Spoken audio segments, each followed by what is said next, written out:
Well, I'm finally getting around to a long-awaited series that's kind of been on the back burner for some time now.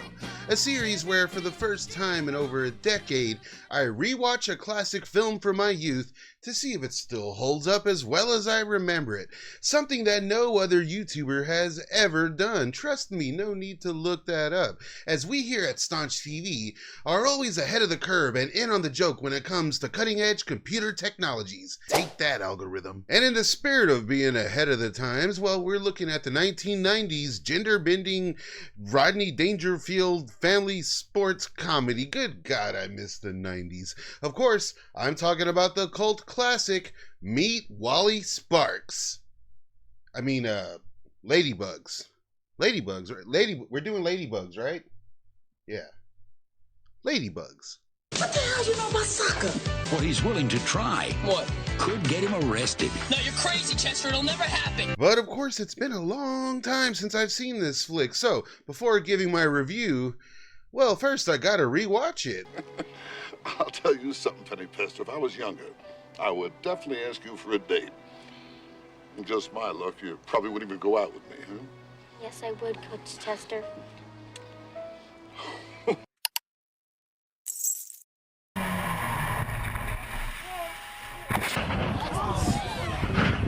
I'm just kidding. I highly enjoyed Ladybugs. However, I completely forgot just how 90s it is. Meaning that the subject matter alone here makes for an uncomfortable talk online these days. I mean, I was fairly surprised at some of the jokes in this flick. Some of them lean pretty heavy-handed, you know, on some improper insinuations, if you will, or sometimes straight up, jokes just ride the line of bad taste, to say the very least. And, you know, it's kind of weird how reality kind of caught up to this film, but, you know, that's neither here or there. And while Ladybugs may be under the guise of a family film, there's a bit more happening here. Let's take a look-see. Ladybugs tells the tale of the hopeless Chester, a very old middle-aged man who, in order to raise enough cash to get married to his very 90s girlfriend, well, he has to kiss ass to his boss, a real man of industry, Mr. Mullen of Mullen Industries, which all kind of pays off as Chester is offered a promotion if, and only if, he can lead the company's ragtag girls soccer team to victory, something Chester is willing to do at any cost. And upon rewatching this flick, I mean, I gotta say, Rodney Dangerfield's Chester, the guy's a piece of shit. I mean, when the movie opens, he's at a self-help seminar. Not that automatically makes you a piece of shit, but I'm just saying, he doesn't seem to have, you know, be a very stable fellow, let's just say that. I mean, if you're going to these seminars, you probably shouldn't be thinking of getting married, you know, maybe, I don't know. And in many ways, it seems that's the ultimate lesson here with Ladybugs, because there isn't much else going on in the lessons department here when it comes to the movie, let me tell you. And I don't know, the opening of the film feels a little out of place, I guess, but in some ways it also sets the film in motion. Kind of a weird thing happening there, but I do like it when movies have self-help seminar scenes, especially when they like open up with them. I think it's a fun gag. Like a lot of flicks did that back in the day. Y'all remember that movie Ruben and Ed? That's a weird one. Maybe I should talk about that one sometime. Let me know down below. But aside from Chester being totally helpless, I mean, throughout the film, we also see him do some pretty abhorrent stuff, like, I don't know, inappropriate flirting at every turn, usually in professional environments. He's being, like, really over-sexual with, like, assistants and stuff. A guy who's trying to get married. And, you know, sometimes he flirts with women way out of his age range. And not to mention, I mean, he forces his girlfriend's son to dress like a girl to win a goddamn soccer game. Come on! In fact, motivations are kind of all over the place with these guys, even with the boss man, Mr. Mullen, who's totally motivated by his 90s wife's hot ass, and therefore the entire movies are, you know, also kind of motivated by his 90s wife's hot ass, and she basically threatens to stop giving him any unless their sponsored girls soccer team, which I think I forgot to mention, features their own daughter, well, unless that team wins the season, then, you know, her 90s ass is off the table, which, of course, is a perfect setup for a family sports film. I always thought it was a little weird that they cast Rodney Dangerfield here. Like, there's a number of other actors I think maybe would have fit the role a little, not better, but easier, transitioned a little easier. Because at the time, Rodney Dangerfield, I guess, was kind of doing more family stuff. Of course, I'm talking about Rover Dangerfield in general. I mean, Rodney Dangerfield as a dog, fucking perfect, man. He's animation's newest party animal. Why, it's a dog's life and I love it. I miss that shit. But that was about all he did, kids-wise, you know, until Ladybugs. So it was a weird fit. I'm imagining it was like a weird time filming. The marketing team must have been running amok, but they tried their damnness. And another thing that they did here is, like, in the 90s, you know, there would always be like these like crossover songs. There'd be like a movie tie-in song. It just happened all the time. Everything from, you know, Waxwork to fucking Ace Ventura, you know what I mean? So, as a way to bank off of Rodney Dangerfield's blooming music career, there is a duet here between Rodney Dangerfield himself and the very sexy Jack A. And here they do a rendition of Great Balls on Fire, and it kicks ass. To my nails and I twiddle my thumbs. I'm real nervous, but it sure is fun. There's even like a weird credits song that's like that has samples from the movie, and it's very strange. The 90s, man, I'm telling you. I said it once, I said it twice, I'll say it again.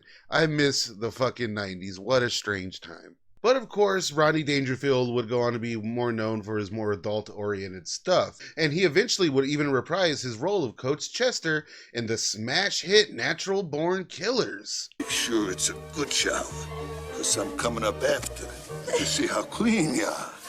I'm just kidding.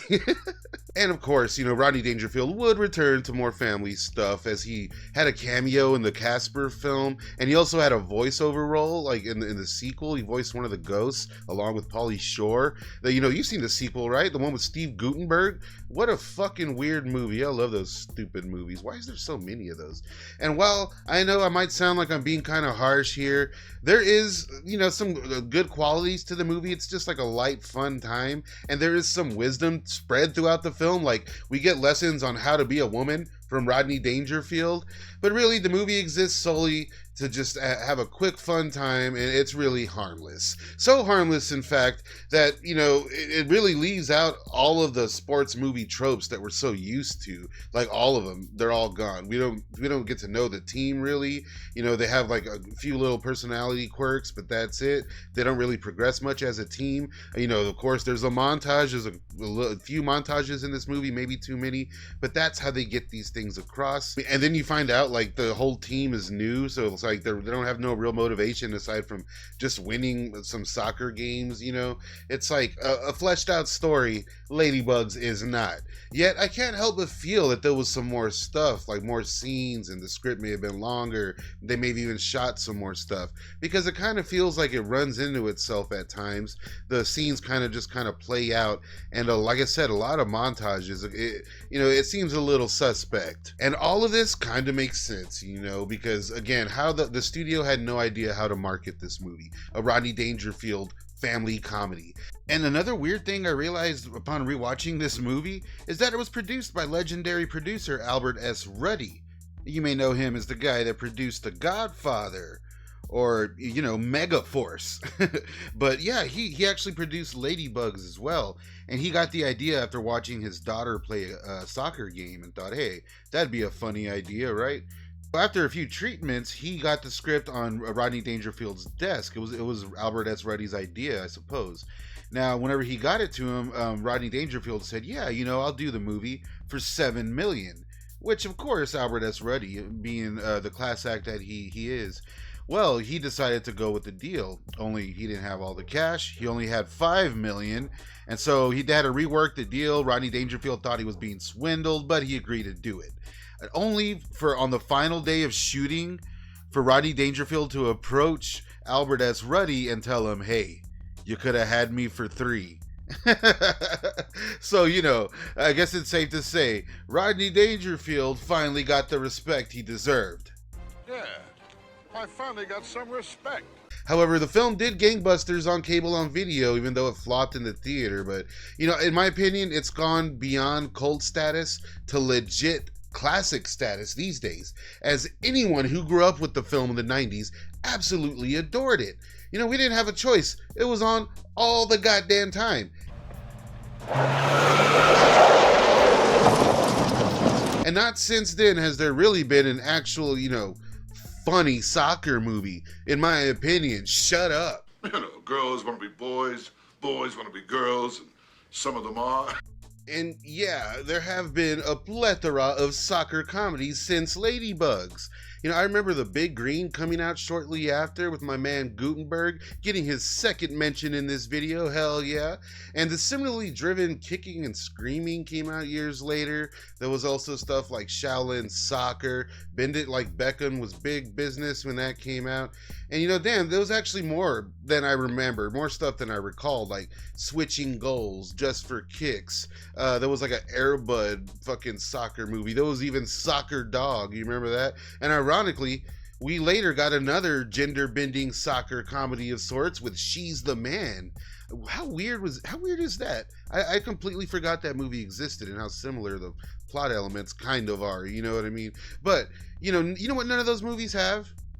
Rodney Dangerfield in a dress. Yet the one thing the studio had going for it really was the casting of a young teen heartthrob in Leonardo DiCaprio, who was ultimately turned down, and instead we got the much better suited for the role, Jonathan Brandis. Funnily enough, because producers thought Leo looked way too convincing as a little girl. Either way, Brandis was the bigger star at this point, mainly on TV, but the kid was basically a legitimate heartthrob. His TV work covered everything from Good Morning Miss Bliss to the TV adaptation of It, and this is at the time when those magazines and the teen boom was really in full effect, and this dude was all over the place. I remember that shit. So the guy was a star. Who are we kidding? And he pretty much went into teen superstardom status when he got a co-lead in the underrated series Sequest.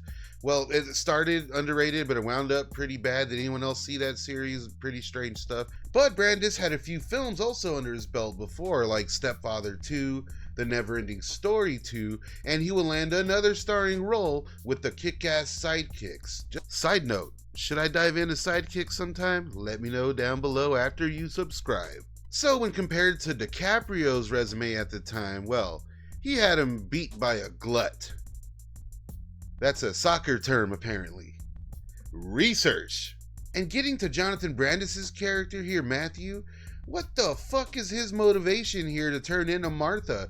He kind of just gets strong-armed into it. I don't know. He didn't need much convincing. I think the boy likes wearing dresses or whatever, right? Hey, it's the 90s. And let's face it, Rodney Dangerfield's danger eyes, those things are powerful. You'll do anything after that. What? Why are you looking at me like that? Oh, no.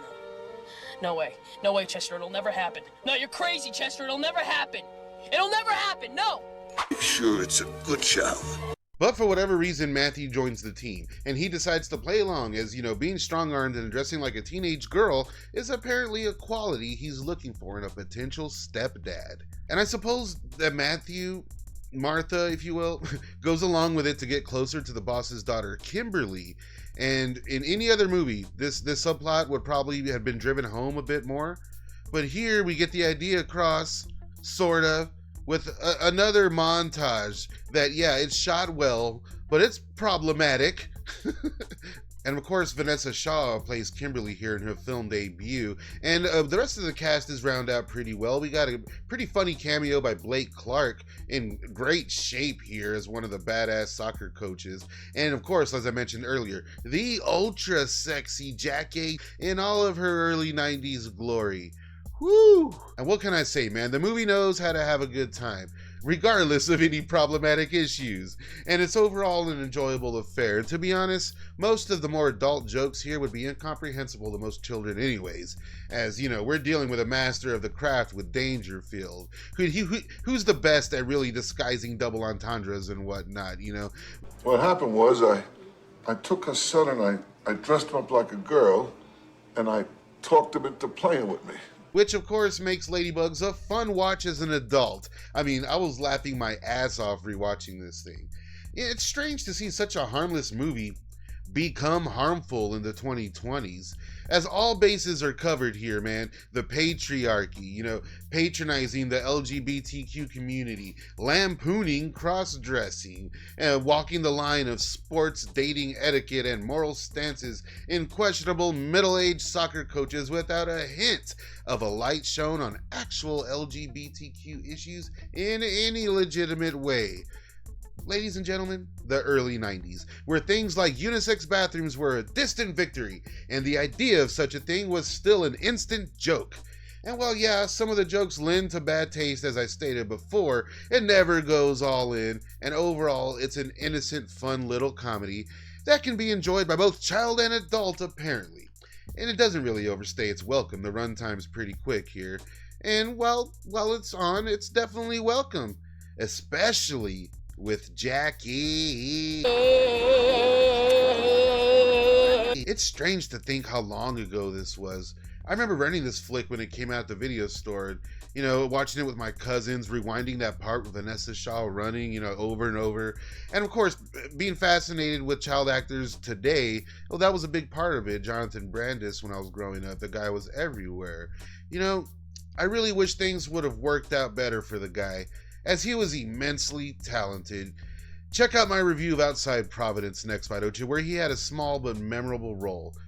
I was able to visit his final apartment in Hollywood, and what can I say, man? I miss the dude. Rest in peace, Jonathan Brandis, and rest in peace to Rodney Dangerfield.